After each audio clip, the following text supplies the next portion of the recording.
એકાઉન્ટમાં આપણે chapter number 2 ભાગીદારી પેઢીના વાર્ષિક હિસાબોમાં ગયા લેક્ચરમાં વેપાર ખાતું, નફા નુકસાન ખાતું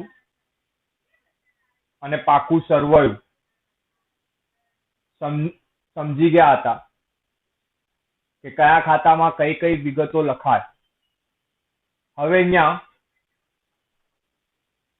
એ ખાતા ઉપરાંત જે જરૂરી હવાલાઓ છે એ હવાલાઓ આપણે અહીંયા જોઈએ છે.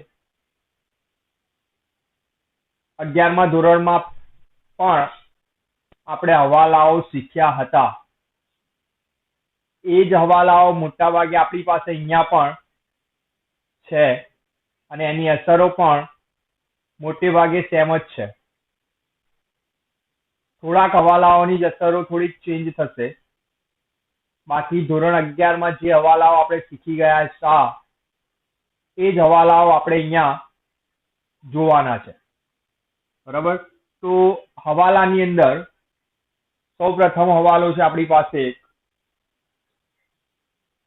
કે આખર સ્ટોક છે.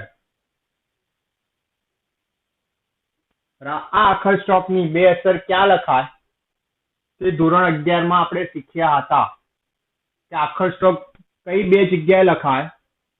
તો આખર સ્ટોકની પ્રથમ અસર ક્યાં થાય તો આપણે જોઈ ગયા હતા કે આખર સ્ટોક ની પ્રથમ અસર લખાય વેપાર ખાતાની જમા બાજુ.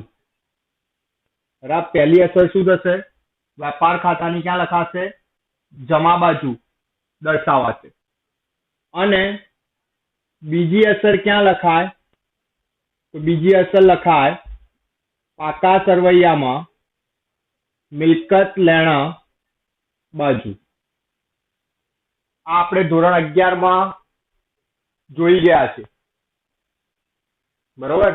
કે આખર સ્ટોક કઈ કઈ જગ્યાએ લખાય હવાલામાં આપેલો હોય તો ક્યાં ક્યાં લખાશો?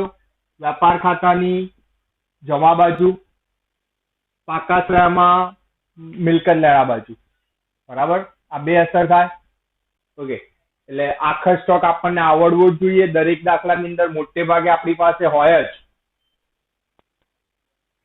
ત્યાર પછી બીજા હવાલાની અંદર આપણી પાસે છે કે ચૂકવવાના બાકી ખર્ચા. ચૂકવવાના બાકી ખર્ચા ની અસર ક્યાં ક્યાં થાય? તો શું લખ્યું છે આપણે? ખર્ચા લખ્યા છે. ખર્ચા ક્યાં ક્યાં લખાય? તો ખર્ચા લખાય વેપાર ખાતાની ઉધાર બાજુ અથવા લખાય નફા નુકસાન ખાતાની ઉધાર બાજુ. તો પહેલી અસર આપણી થાય વેપાર કે નફા નુકસાન ખાતાની ઉધાર બાજુ જે તે ખર્ચમાં ઉમેરો એટલે કે પ્લસ. જે તે ખર્ચની અંદર શું કરવાનું? પ્લસ કરવાનું. શું આવે? ચૂકવવાના બાકી ખર્ચા. હવે બીજી અસર ક્યાં થાય? તો ચૂકવવાના બાકી ખર્ચ એ આપણા માટે શું કહેવાય? દેવું કહેવાય. દેવું ક્યાં લખાય? મૂડી દેવા સાઈડ લખાય. તો માટે એની બીજી અસર થાય પાકા સરવૈયામાં મૂડી દેવા બાજુ. બરાબર. બે અસરો. ચૂકવવાના બાકી ખર્ચા ની પ્રથમ અસર શું? તો કે વેપાર કે નફા નુકસાન ખાતાની ઉધાર બાજુ જે તે ખર્ચમાં ઉમેરો કે પ્લસ. અને બીજી અસર પાકા સરવૈયામાં મૂડી દેવા બાજુ. બરાબર. શીખી ગયા છે આપણે આ. ત્યાર પછી બીજો હવાલો આપણી પાસે આવી શકે કે મળવાની બાકી આવકો. આવકો શું છે? મળવાની બાકી છે. તો એની અસર ક્યાં થાય? મળવાની બાકી અસરો, આવકોની અસરો ક્યાં ક્યાં થાય? તો આવકો છે. આવકો ક્યાં લખાય? નફા નુકસાન ખાતાની જમા બાજુ લખાય. આવકો ક્યાં લખીએ આપણે? હંમેશા નફા નુકસાન ખાતાની જમા બાજુ. તો પ્રથમ અસર થાય એની નફા નુકસાન ખાતાની જમા બાજુ જે તે આવકમાં ઉમેરો. નફા નુકસાન ખાતાની જમા બાજુ શું કરીશું? જે તે આવકમાં શું કરીશું? ઉમેરો. બરોબર. બીજી અસર, મળવાની બાકી આવક છે. મળવાની બાકી આવક એટલે આપણા માટે શું કહેવાય? લેણું કહેવાય. મળવાની બાકી આવક આપણા માટે શું કહેવાય? લેણું. લેણું ક્યાં લખાય? મિલકત લેણા સાઈડ. માટે બીજી અસર થાય પાકા શ્રેયામાં મિલકત લેણા બાજુ. બરાબર. બે અસર, મળવાની બાકી આવકોની બે અસર કઈ કઈ જગ્યાએ કરશો? નફા નુકસાન ખાતાની જમા બાજુ જે તે આવકમાં ઉમેરો અને પાકા શ્રેયામાં મિલકત લેણા બાજુ. બરાબર. ઓકે. એ જ રીતે આગળ અગાઉથી ચૂકવેલ ખર્ચા. ઓકે. ખર્ચા શું કરે? આપણે અગાઉથી ચૂકવી દીધા, તો એની અસર ક્યાં ક્યાં કરવી? તો પહેલું કે ખર્ચા છે. ખર્ચા ક્યાં હોય? વેપાર કે નફા નુકસાન ખાતાની ઉધાર બાજુ હોય. તો પહેલી અસર થાય વેપાર અથવા નફા નુકસાન ખાતાની ઉધાર બાજુ જે તે ખર્ચમાંથી બાદ કરવા. અગાઉથી ચૂકવેલ ખર્ચાની પ્રથમ અસર શું થાય? તો વેપાર કે નફા નુકસાન ખાતાની ઉધાર બાજુ જે તે ખર્ચમાંથી શું થાય? બાદ થાય. આ યાદ રાખવાનું, અગાઉથી આવે ત્યારે માઇનસ જ કરવાનું. બરાબર. અગાઉથી શબ્દ લખેલો આવે ત્યારે શું કરશો? માઇનસ જ કરવાનું છે. એટલે પહેલી અસર વેપાર કે નફા નુકસાન ખાતાની ઉધાર બાજુ જે તે ખર્ચમાંથી શું કરીશું? બાદ. બીજું, અગાઉથી ચૂકવ્યા છે. કોઈને રૂપિયા આપણે અગાઉથી ચૂકવીએ, કોઈને આપણે શું કરીએ? અગાઉથી રૂપિયા ચૂકવીએ તો આપણે વ્યક્તિ પાસેથી રૂપિયા શું કહેવાના થાય? લેવાના થયા કહેવાય, લેણું થયું કહેવાય. તો માટે બીજી અસર ક્યાં લખાય? તો લેણું છે. લેણું ક્યાં લખાય? પાકા શ્રેયામાં મિલકત લેણા સાઈડ લખાય. એટલે બીજી અસર લખીશું આપણે પાકા શ્રેયામાં મિલકત લેણા સાઈડ. બરાબર. બે અસર થઈ.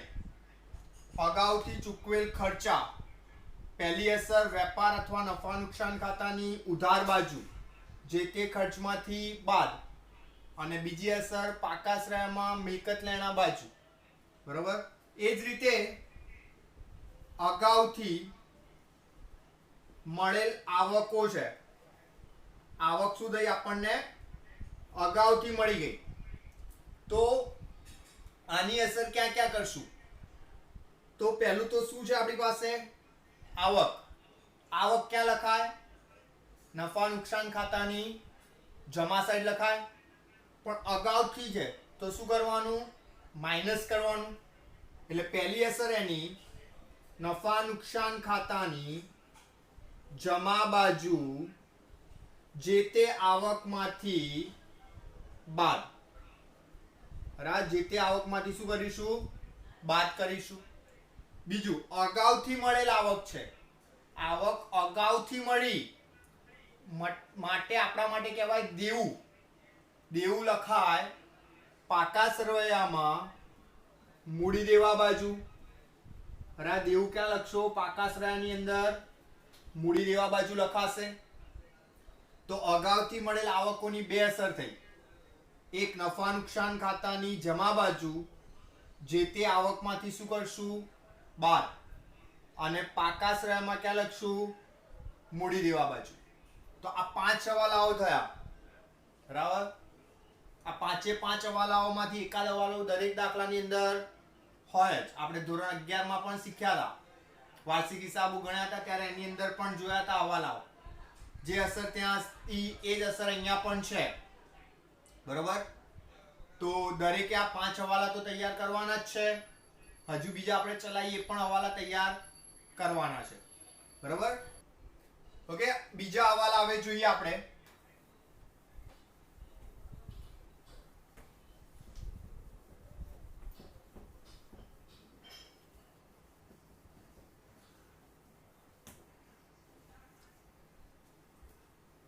ઓકે, બીજા આપણે 7 થી 8 હવાલા જોઈએ છે, જે હવાલાની આપણે 2 કે 2 કરતા વધારે અસરો થતી હોય. હવે એ હવાલા જે છે આપણા, એ હવાલા કયા છે? તે હવાલા આપણે કાં તો ખરીદીને લગતો હશે. ઓકે, ખરીદીને લગતો હવાલો હોય તો એની અસર સાથે સાથે, ખરીદીની સાથે સાથે હંમેશા એની અસર લેણદારોમાં થાય. બરાબર, લેણદારો એટલે જ વેપારીઓ કહેવાય. લેણદાર એટલે શું કહેવાય? વેપારી કહેવાય, અથવા એને આપણે દેવું પણ કહી શકીએ.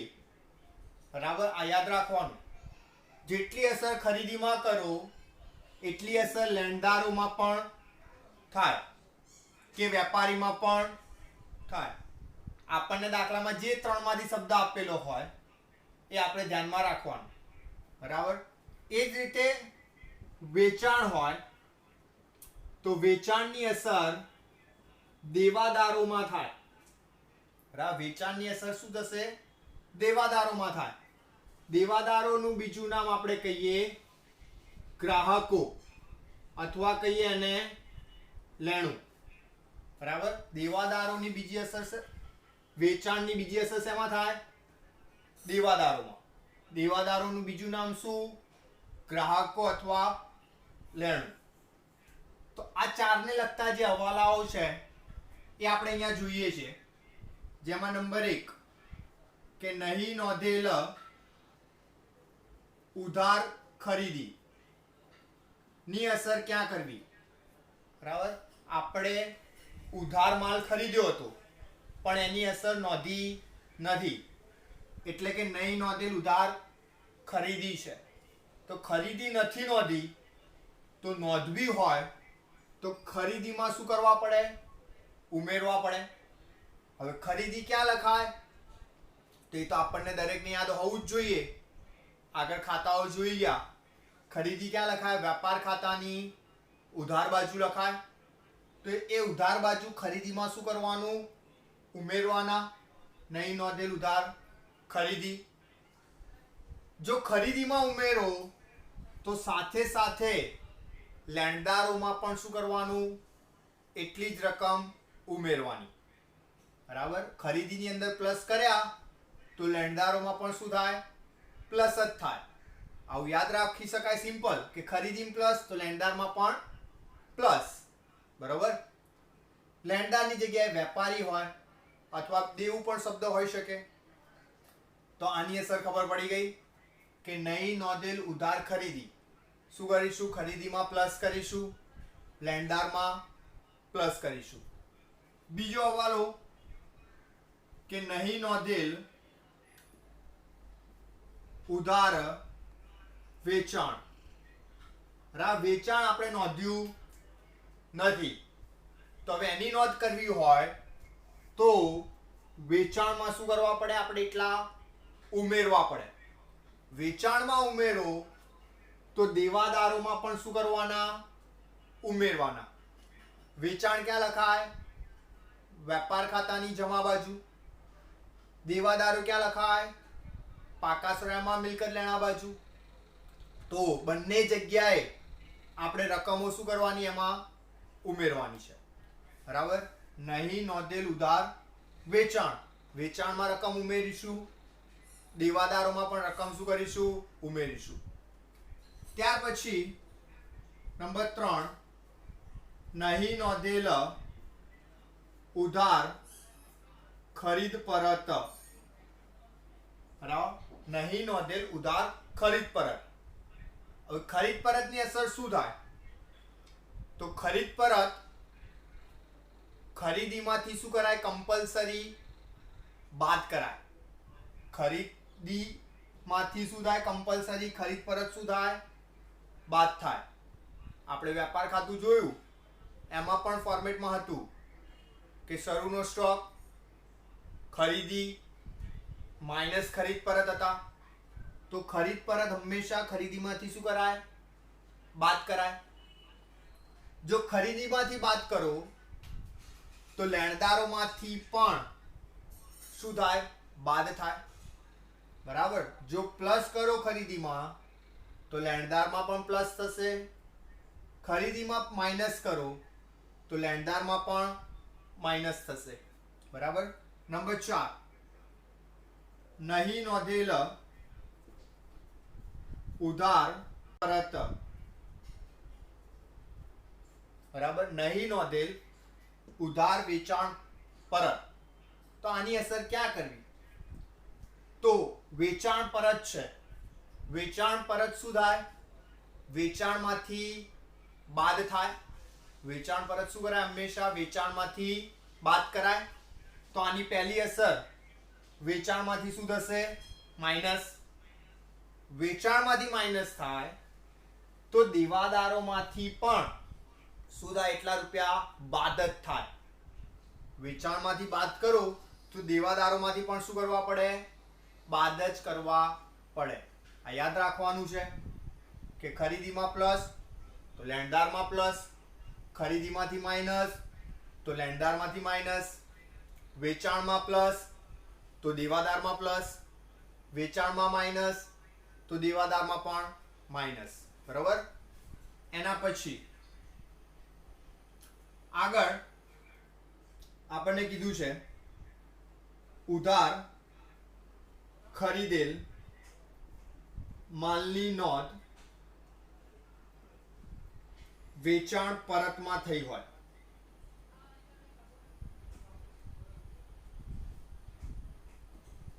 બરાબર. ઉધાર ખરીદેલ માલની નોંધ શેમાં થઈ હોય?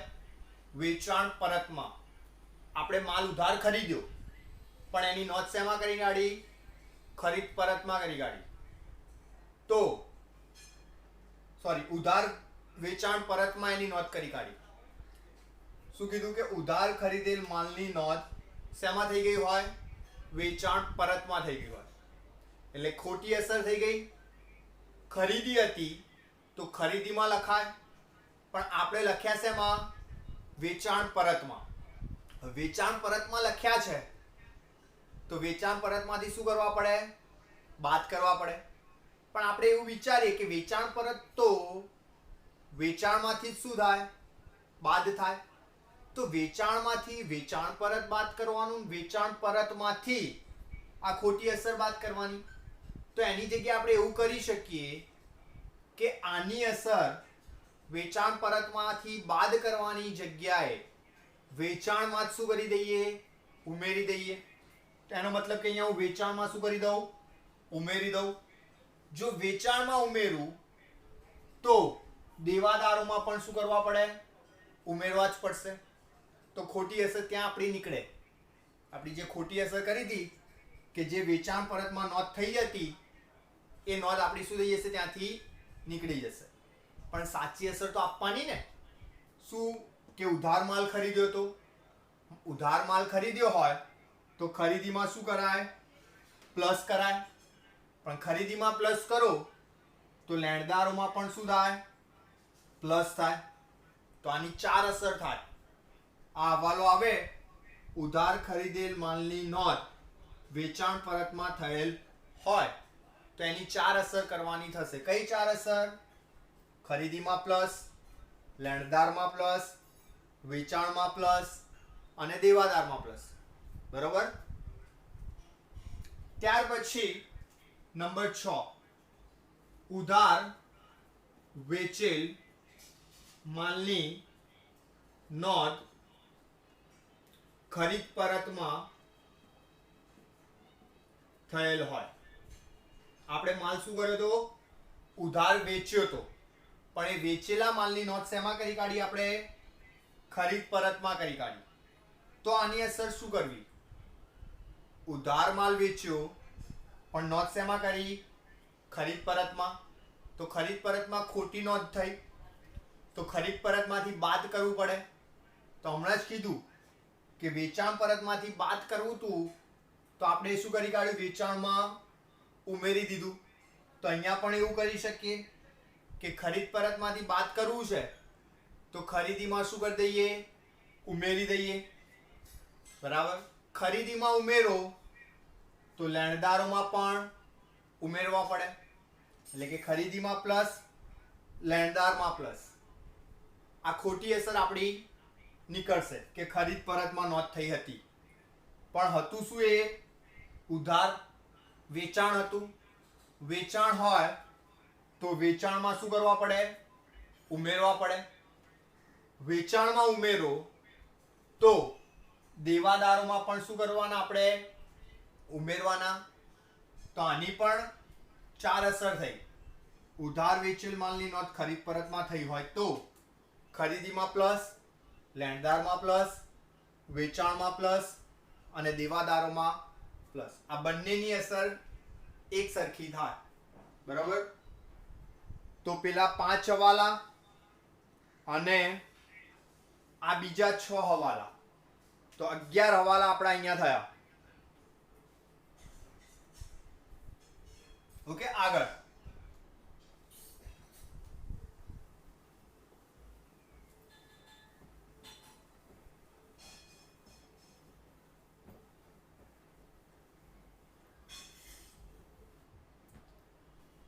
આપણે અહીંયા જ નંબર 7.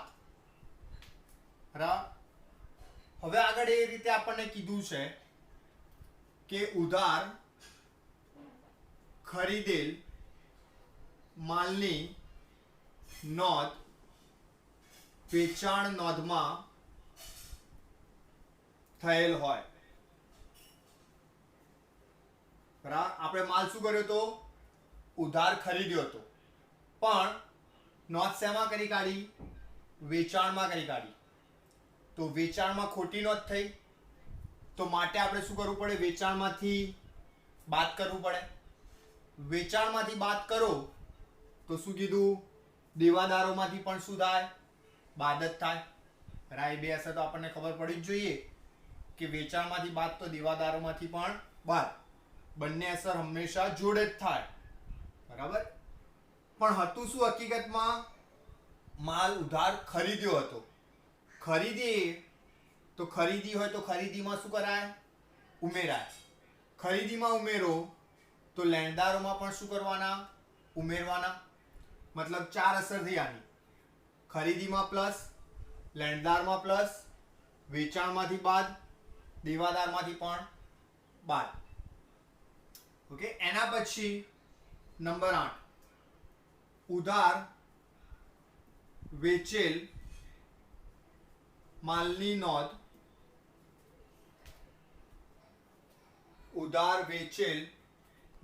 નોંધ ખરીદ નોંધમાં થયેલ હોય. આપણે શું કર્યું છે? ઉધાર માલ વેચ્યો છે, પણ એ વેચેલ માલની નોંધ શેમાં કરી કાઢી? ખરીદ નોંધમાં કરી કાઢી. તો ખરીદ નોંધમાં ખોટી નોંધ થઈ, તો આપણે શું કરવું પડે? ખરીદીમાંથી બાદ કરવા પડે. ખરીદીમાંથી બાદ કરીએ તો લેણદારમાંથી પણ શું થાય? બાદ જ થાય. એટલે બે અસર થઈ. ખરીદીમાંથી બાદ, લેણદારમાંથી બાદ. પણ હતું શું? એ વેચાણ હતું. વેચાણ હોય તો વેચાણમાં શું કરાય? ઉમેરવાના થાય.